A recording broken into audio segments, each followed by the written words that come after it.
Bolo odštartované, v týchto chvíľach sme svedkami úspešného štartu. O cenu primátora mesta Senica Best of Alzon s Jánom Havlíkom sa ujal vedenia, mierna strata na štarte pre českého odchovanca Nataša. Vedie Best of Alzon na druhom mieste Maryline Princess, ktorá ale teraz pod rukami Dominiky Baranovej prechádza do čela.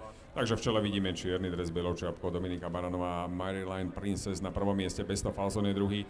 Na treťom mieste domáci Salinka, štvrtú pozíciu v týchto chvíľach okupuje Angus pod Nikolou. Mikolou veľká strata k 5. Natašovi. Ten je asi mimo boja, víťazstvo vedie stále. Tak už nie, už je vpredu Best of Alzon, opäť Beluš Best of Alzon s Janom Havlíkom. Je v čele pred Maryline Princess, tretí je Salink. No a na štvrtom mieste Angus, Nataš je posledný, teraz dá sa povedať už beznádejne.